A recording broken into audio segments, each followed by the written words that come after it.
Hello, everyone, and welcome to another My Music. Now, in the world of singer-songwriters, especially female singer-songwriters, uh, there's an abundance these days of guitarists. Yeah, we're seeing a lot more guitar music out there, etc. But often forgotten in that world of great music is the piano. And my guest today, Kelsey, is going to be here to talk about her world with the piano, why she chose that as her main instrument, etc., and why it's so special. All of that will be coming up very soon after this. Keep on, don't stop.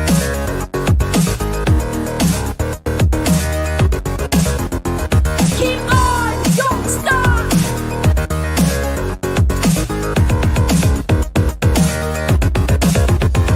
Keep on, don't stop.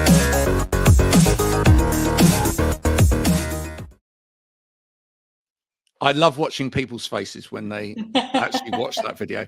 So Kelsey was saying just before she came on, folks, that she had listened to the interview I did recently with Hayley Reardon, and she heard the music, but she obviously didn't see the video because she was listening.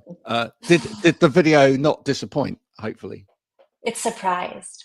it's surprised. Oh well, that's It not a bad thing. was quite entertaining. Yeah, I was like trying to figure out what I was watching the whole time. it was a lot. There's a lot Yes. going on. Okay. Do you like surprises? Depends. Depends on what it is. Oh, surprise! I've got a surprise for you right now. Good. Okay, yeah. In this context, I'll take a surprise. Okay. But generally, you're a surprise person, or are you a planner? Do you like your life to be sort of a bit mapped out? I do, but my life never goes according to my map and my plan. So I don't know why I keep doing it. But I think that as an artist, especially internally, we feel like, okay, I'm gonna just speak for myself. I'm not gonna try to make too many generalizations. I'm gonna just speak for myself as an artist myself. Yep. I feel like my internal state can kind of be a jumble. And so I feel like having some kind of a schedule, a written plan, whether it's just for that day or, for several months in the future, whatever it is, I think it kind of helps give me some guardrails and structure to fit that jumbled mess. Okay, so we're beginning to open the Kelsey package already. Okay, Yeah. so you're a mess on the inside. In some ways, you're a bit of a jumble. I think a good mess. A good mess. Yeah, look, everybody's a good mess, right? People are messy. I talk about this all the time. I say that it's one of my favorite things to say is people are messy, right? But I mean that in a really good way, because I just feel like in a world where we've got AI now, and we've got so much reliance on sort of like digital communication and everything. The messiness of people is the thing that still brings the light. Yeah. So I love all of that Absolutely. mess. Love all of that. So there's the messiness on the inside, but on the outside, the exterior, you come across as organized to everybody else. Is that what you're telling us? I think to a lot of people, yes, I would come across as very organized and with my life together.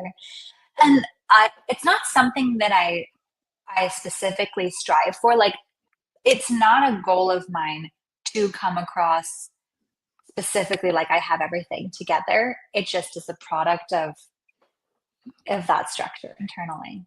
But Okay. you know what I mean? So. Okay. Well, then that leads me on to asking this. So, and this is a personal question. Okay. So who is it that knows the messy Kelsey the best? Oh, my fiance, for sure. Is that part of the reason you're together? Is it his acceptance of your messiness? Yes, I would say a huge part of that. I love that. Yeah. Yes. I don't know. There are a lot of wonderful people out there in the world, but I don't know a lot of people who can really weather the storms that come with. Um, we've been together for 20 years since high school. Wow, that's Hmm. brilliant. Yeah, You so don't I look would old. You say don't look old enough, right? I am. Yeah. I was going Well, to say, thank I've you. saw photos of you both earlier. Neither of you look old enough for you to have been together for 20 years. So Oh, well, both take that's that as a wonderful. compliment. I'll tell Yeah. him to keep up his skincare routine that I've been prescribing. Are you fastidious with that?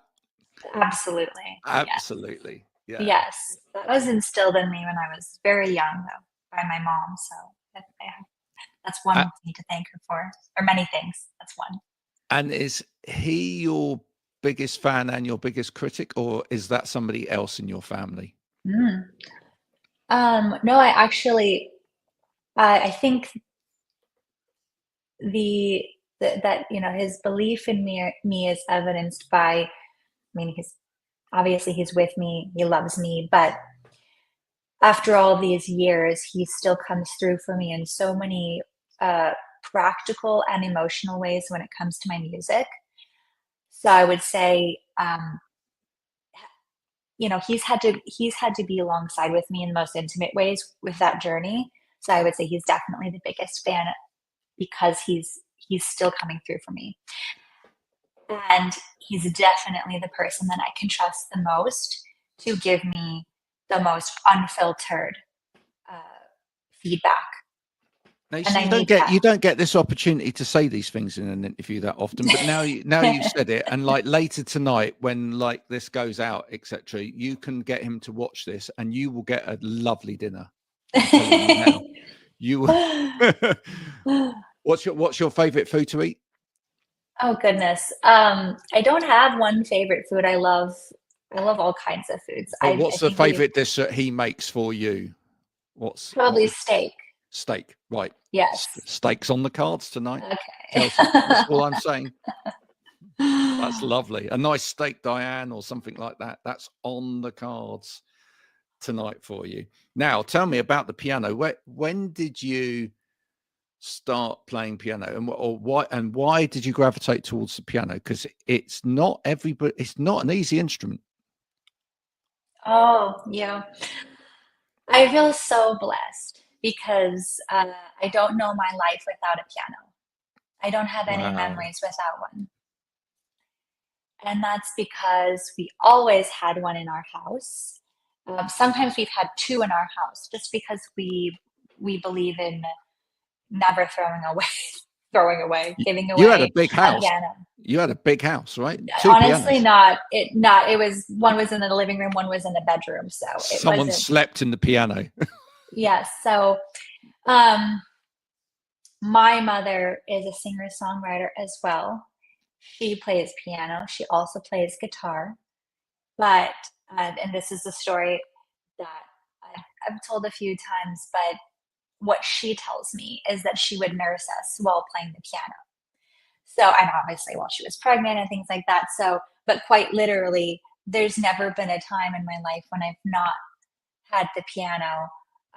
And so basically, as soon as we were able-bodied enough to, or actually even before, we have a home video of my little sister. I think she was 2, and she's trying to crawl up on the piano bench, and of course, like, she has a hard time with that. I can't remember if my mom had to help her up, but I can imagine that I was doing that as well. I don't have that video of myself, but I can imagine I did that as well. And as soon as we could get up there, we were playing and singing whatever song that we knew. We watched a lot of old musicals and things like that. So the video that my sister said, she's singing "Tomorrow" by from the musical Annie. And so I remember singing songs from Aladdin and all of the Disney movies and things like that. So probably whatever I was exposed to, I would try to replicate that on the piano. And my mom played by ear. She didn't read notes. And so I think we all picked that up, which is a huge blessing. Obviously, that's something to do with probably our genetics, but I'm a very strong believer that you just never know what a person is capable of unless they're exposed to it. And if I've seen pianos in different public spaces, especially in Europe. There's like there's an initiative for that. I think I'd love to see that more. And there's a lot of unwanted pianos. When people move or people pass away, people don't know what to do with them. Do you have the show, the piano in the States? I know the film, The Piano. No, right, not the film. Okay. Over No. here, okay, over here we have a series on TV called The Piano, right? And in the initial series, it was Mika, the artist Mika, and Yes. Yang, the classical piano player. Oh, okay. I can't remember who it is that's taken over from him. Anyway, basically, people come and play a public piano in a railway station or somewhere like that, and they watch secretly, and then they pick people from the public who have played this piano, and then eventually they have to perform on the stage in front of people, and somebody's the winner. That's amazing. It's a great show. It's a Wow. great Okay. show. I'll have to figure out how I can. I'll have to look that up. I'm sure there's videos. I am we can sure find. it's all now on the YouTube, right? Mm-hmm. I like to call it the YouTube, like it's TikTok, right? Call it whatever you want. Well, when you get I to my think. age, it sounds better, right? To like almost not know what it's called, You 'cause know, I think people call Facebook the Facebook, but that was, I believe, the original name. it was, Don't you right? Okay, I was gonna say, yeah, don't quote me on that. Don't fact, but if you, I think it was. So many when moons. certain people say the Facebook, I'm sure there are Gen Zers who are like, oh, why are you calling it that? Little do they know. Well, I remember things like MySpace and stuff like that. I I do remember too. a I was on long MySpace. going back. Yeah, Yeah, exactly. No, yeah. it was a great start for people who are in the arts and things like that. Mm-hmm. So, mum's playing piano at home. You're learning to play piano. So, what's in terms of other musical influence at home growing up? What did that look like? What's what are other people in the house doing? Musical influence, that was my mother in the home. However, like I said, she played by ear. So one of the gaps she felt was that she heard more in her head than what she could express. And it's interesting because you kind of talked about this topic with Haley in that interview, and my mom didn't want me to feel that. And Right. so, and her mother was a self-taught, but classically trained, not on a professional level, but that was her musical style of choice, and that's what she focused on. Self-taught pianist, and she read notes and everything like that. So my mom wanted me to have that same skill set. So when I was 5, 6, I started taking classical lessons, and so I would say my grandmother, and my mom is half Dutch, so my grandmother's Oma. So if I bring her up again, it's Oma, and my grandfather's Opa. And so they were an influence in the sense of having to have like some training and a strong classical foundation. And I think that was really good for me, even if I never became an artist. I think that classical training in any art form, whether it's painting, dance, music, I think it's extremely beneficial to any person. Develops skills and you'll use for life. I 100% agree. I mean, if I was anywhere near talented enough to have that kind of training and it stick, I would have definitely have had it. And everybody that I've been around over the years that's had classical training in music has just gone on to be, and many of those have moved then into the pop world and or more popular forms of music, have just really lit up the stage with that, just because of those elements of understanding that they can bring to that. Even things like, you know, knowing how to orchestrate and layering strings properly and stuff like that is just so vital to Mm-hmm. the bigger pop sound. So no, I totally get that. And it was that kind of really made me prick up my ears when I first heard your music, because I was very lucky. I told you I'd tell you a story. I was very Mm-hmm. lucky to be in the UK and just happened to be around when Tori Amos first came to the UK, and I got to record her at one of the very first gigs that she did in Newcastle. Tiny little gig. It was Oh my her, the God. piano, and a handful of people. And it was, for me, it was just like it was like a holy experience. But then hearing the way that you bring those little classical elements into your playing again, it's like, oh wow, okay, we have someone in the same vein here, and that's been so needed, right? That has absolutely been so needed. Is Tori a big influence for you? Mm-hmm. Mm-hmm. Tori was the influence I didn't know I needed when I first started composing music. So, and I started getting really emotional when you were telling me that, because it feels like such validation when you're saying that there's a need for that space to be filled. She occupies her own space. She always will. But I do agree with you. I think there's a lane for me, and it's nice to hear that from somebody who experienced Tori firsthand and who has, seen multiple generations of music. And Tori, so I'll backtrack a little bit before I get to her. So playing classical music, I was very, very lucky because I had multiple teachers who really, really encouraged the development of my own artistry. All of them. They had, playing classical music, and then there would be time, especially when I was around 10, 11, 12, I had a teacher who was a singer, pianist, and harpist. Oh And wow. she was one of the only harpists who could play and sing at the same time. She had been on television in the 50s, and she was a wonderful lady. And so I would have my lesson, and then there would be a time where she would set me up on her electric keyboard with different synth sounds, and she would just encourage me to start exploring them. And I was very into Enya at the time. Right. I had a little bit of an interesting music background because I was homeschooled and my family was religious and we were a little bit sheltered. But I discovered Enya and I was obsessed. So it was a lot of that exploration on the keyboard. And I had not started writing lyrics yet at that age. It was just a lot of musical exploration. And then I would say about a year or two into that, I wanted to write lyrics and I wanted to compose more music that had form.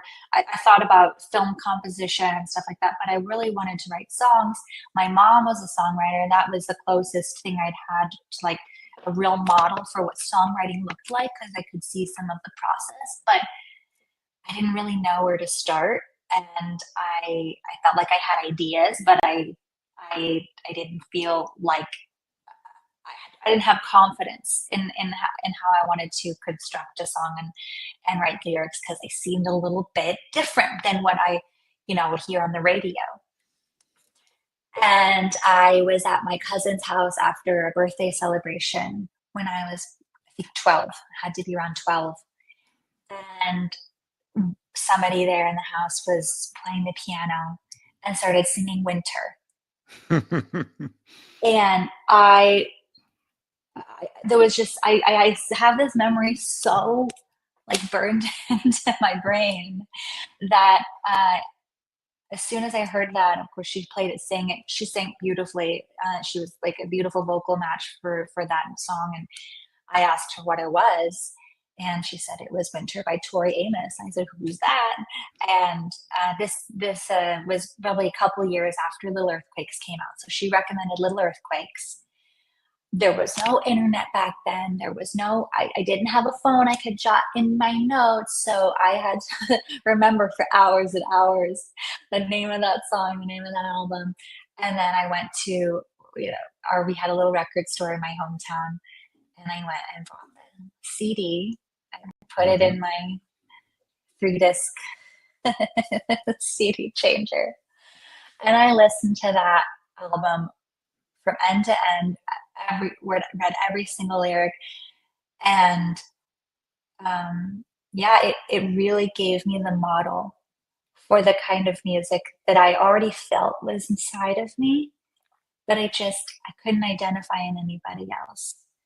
And so she really empowered me to just go with whatever I felt. And definitely in my early recordings when I was a teenager, you can hear a lot more of her vocal influence, I would say. Like, especially, she's very experimental. And so I think that was good for me. It gave me a lot of freedom.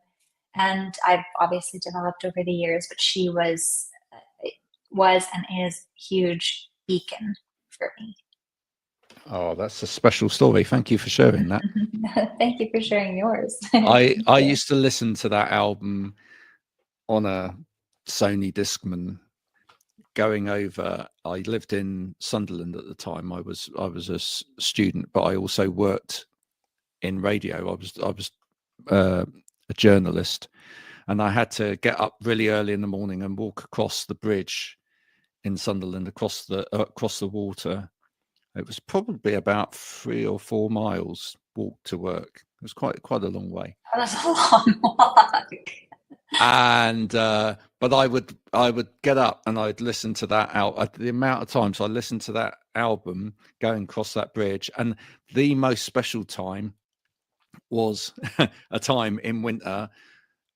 Winter came on, and I looked across the bridge, and there was somebody blowing glass in this factory, and you could see this beautiful blue glass being formed as they blew it, with the glow coming off of it. And it just, do you know what? Sometimes those things come together, and you just, they're, as you say, etched on your memory, because they're just such a beautiful molding together of creativity. Well, creativity, and it's a multi-sensory experience, because you're feeling the cold of winter. You're hearing this song that's talking about winter, and then you have this visual of, like you said, another artist blowing glass that happens to be blue, the color of winter, out of heat, but into something cold. Yeah, and that's something that's in her music and is in your music, which is that there's a heat in there, but you can blow that heat into something really beautiful as well. Yeah. That's a beautiful analogy. Where does that come from within you? The heat. Yeah. I don't know. It's just something that I feel like I've always experienced life with a little bit of intensity. I think I don't know if it's that I just do, or I also want to. I think it's possible to turn that off if you, just for the sake of being, functional for practicality. But I think I really seek out and I'm even just like looking out the window, and I like to notice that every day the leaves are really, really green. Or the sky I was going to ask you about that, because Tori speaks a lot about space, the space that she's in when she creates things. I mean, she deliberately goes into spaces because those spaces are where the song is. Yeah. And I think she's doing that even more now, than perhaps when she was younger. I think she's looking for those spaces, and you know that she's got a place out in the States. She's got a place here in England, right? the southwest of England, down Cornwall, which is really rural, and it's quite adrift from sort of any kind of hubbub and whatever. But these are magical spaces. I believe they're magical spaces because they seem untouched over many generations.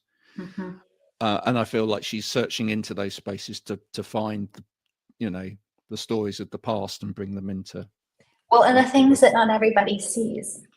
I mean, that's what an artist does. And when you're talking about AI,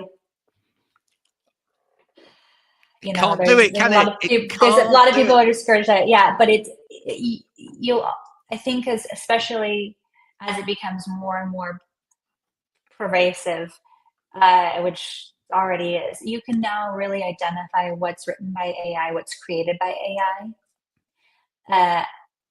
And I think the human creations will become more and more distinct because that's, the perspective that's unique to that individual person rather than just an amalgam of like whatever it was programmed. Is that actually quite an inspiration for you? The fact that you live in a time when all of that is happening, does it almost make you want to reach inside yourself even deeper to pull out something that just can't be extra sketched by something else?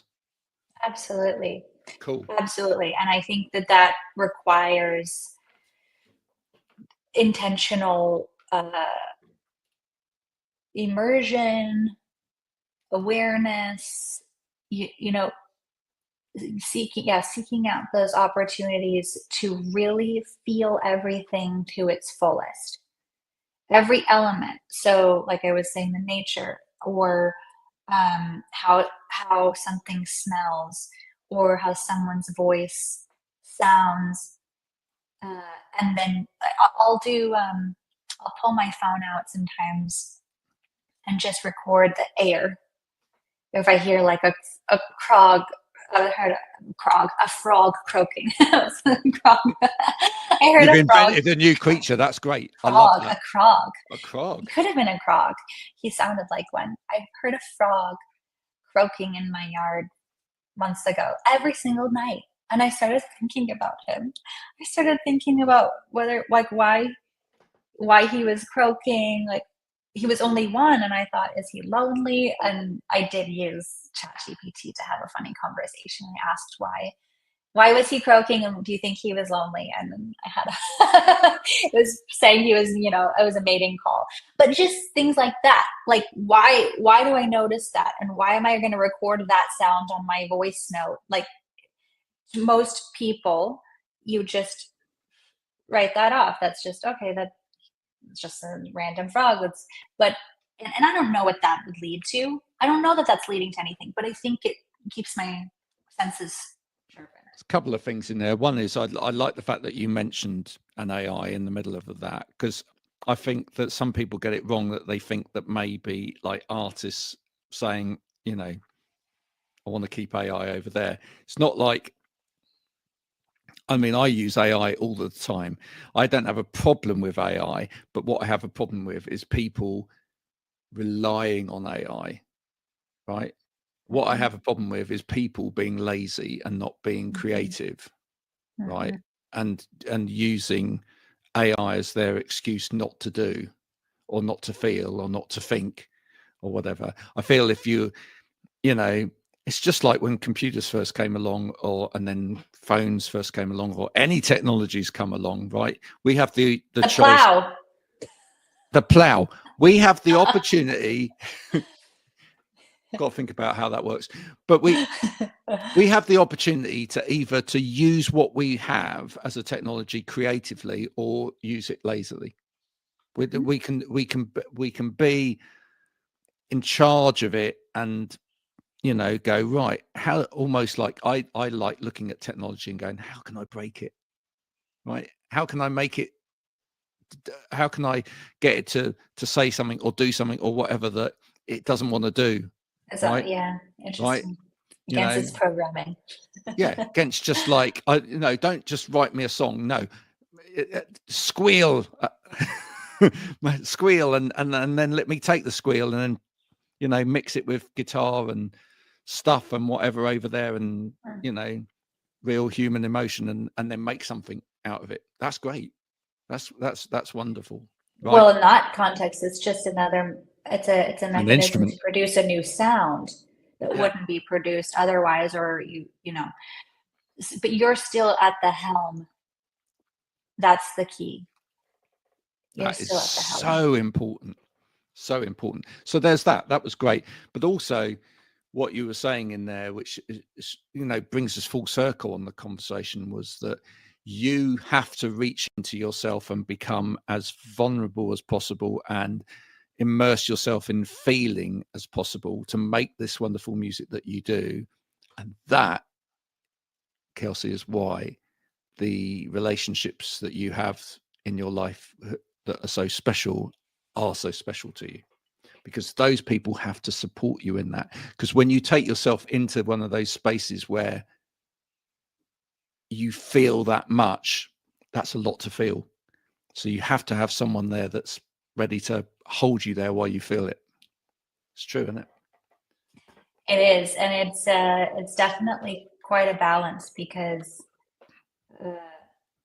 when you're in any relationship, whether it's a romantic relationship, friendship, familial, I mean, and you're somebody who's sensitive to everything, it's a double-edged sword, right? Because it's really it's really inconvenient, to be completely driven by your emotions. You can't have that all the time. But also you want to make sure you're not dulling it too much that you can't then use it when you need to. So that's a conversation I definitely had in my relationship, where, in moments where emotions might be getting a little bit intense, I have to kind of find a way for myself to release those in that moment, not necessarily suppress, and also make whoever it is that whether it's my sister or if it's my fiance or whatever, like, to say, like, this is who I am. I can't stop myself from feeling this way, because otherwise, I won't be able to feel it when I need to. And so, work with me here on this. I'm going to try to meet you by, releasing my emotions a little bit in this moment. But I also need you to understand this is going to be part of my process in this. Absolutely. And it sounds to me, Kelsey, as though you're a true, what I call a true artist. So it sounds to me as though you've already discovered at your tender age, you've already discovered that it's so important not to dumb it down. Mm-hmm. Right? Because I feel like that's a trap that, like, so many musicians, especially young musicians, fall into, which is to dumb it down. Right? The last musician that was on was talking about a fairly famous musician who shall remain nameless for the process of this particular podcast, who's just released their new album. And they said, which I feel like was probably fair comment, that had they been anybody else in the world, that mediocre output might not have actually done quite so well. But that's the problem, isn't it? Right? That is the problem if you allow yourself to become part of just a commercial machine and not necessarily actually doing what your heart and your soul and your mind really wants to do. So let's hope forever and a day you carry on doing that, my friend. That would be fantastic. I hope so too. And it's what's sad about that description. The artist will remain nameless, but it is so obvious who you're referring to, and that's really sad. I don't feel like it had to go that way. That was a choice. Yeah. And it's unfortunate. It's unfortunate that everyone has their priorities and objectives and you optimize for those things, that's what you're going to get. They are successful enough, they may snap out of the bubble gum at some point and realize that further down the line that actually other things matter, and and that's fine. Lots of artists go through that in their career. They have that moment where it's like, whoa, even people like David Bowie had that album where he went, oh my God, what am I doing here? This is literally just commercial fodder. And then after that, kind of kindled his relationship with the art. So, because I think you have to ask yourself, why did I start creating in the first place? And what's the point of art? And for most artists, I would imagine, at least for myself, like it was just a way to express what was happening in my world. And ideally, your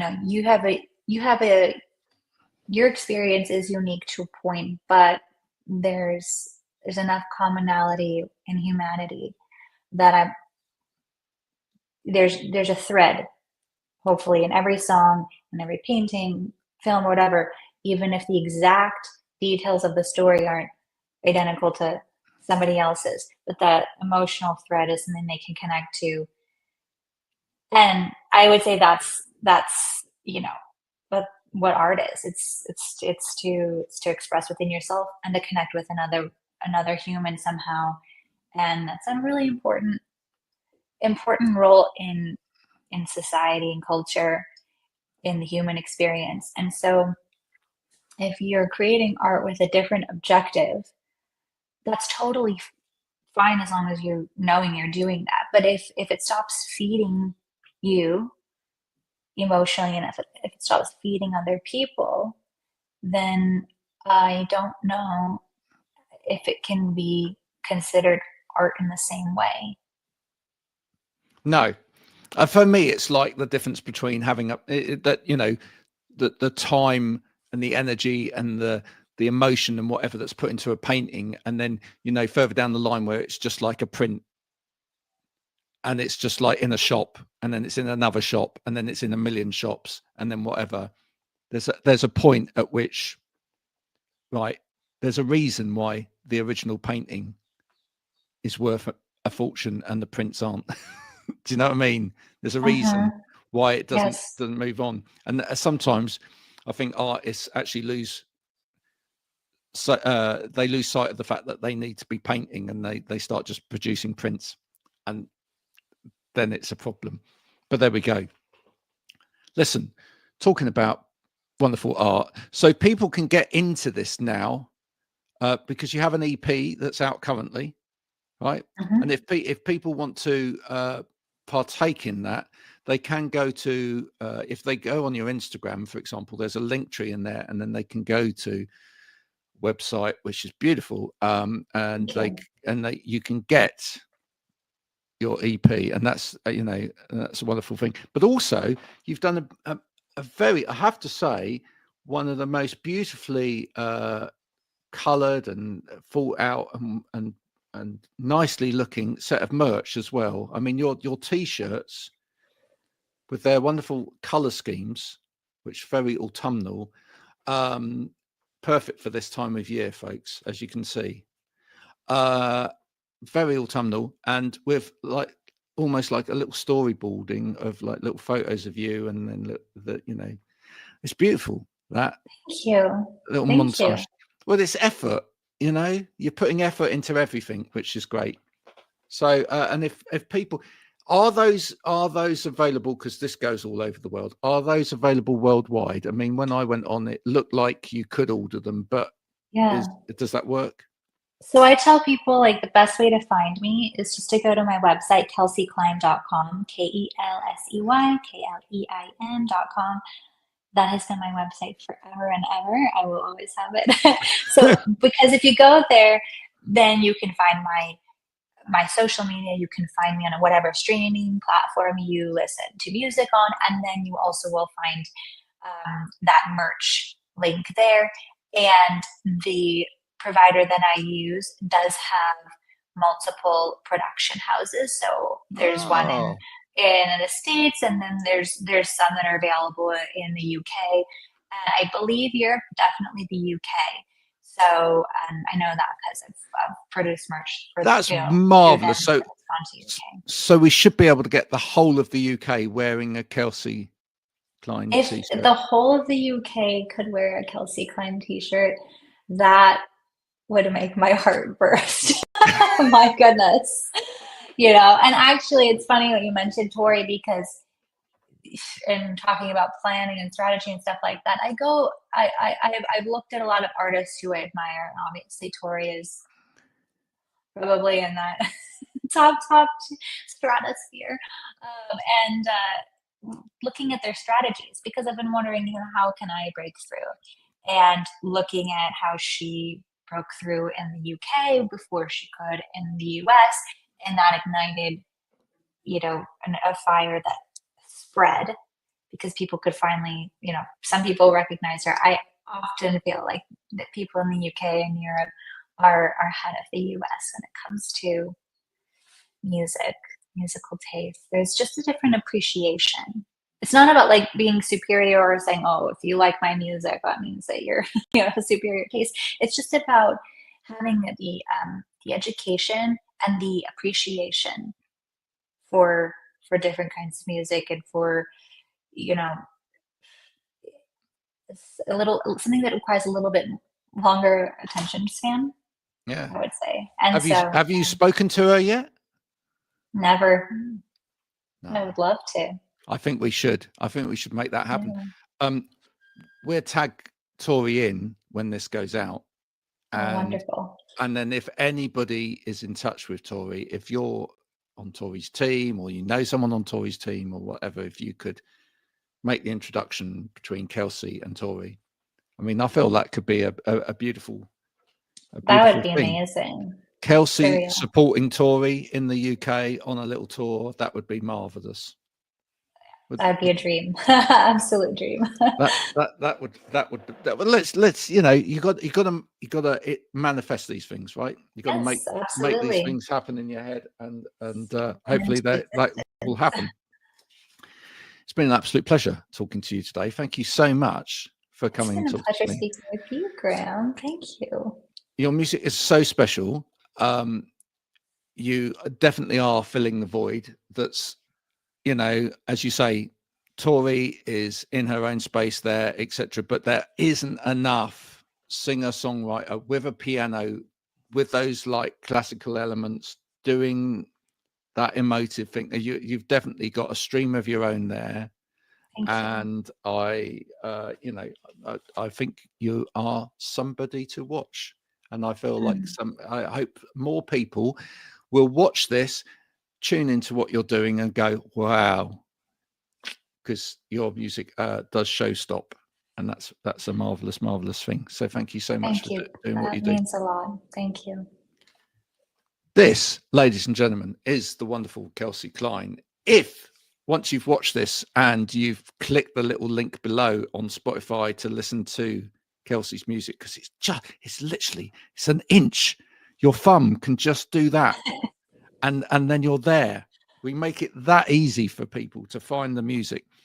Once you've done that, if you've enjoyed Kelsey's music, stop by her Instagram, say thank you so much for what you're doing, and go and buy a t-shirt, etc. And if you buy enough t-shirts, Kelsey will come over to the UK and play for you all in a marvelous thing. Maybe we can even get hold of Tori, and that would be a marvelous thing. And it's beginning to look like Christmas already, just because of me talking about it. Yes. So let's make that happen. And thank you, folks, as ever, for taking the time to listen to this conversation today. I hope it resonated with you. I hope there was something in it that made you feel and think much better than all of that AI rubbish that's out there, etc. If you've enjoyed this, do go and share it with your friends and family. Do go and check out the new mymusicpodcast.com website, where you can pick up the story of why this is all there. If you want to become a supporter as well, you can do that there as well. We will be back soon with more of this. But until then, from Kelsey and myself, thank you so much for listening today. Bye for now.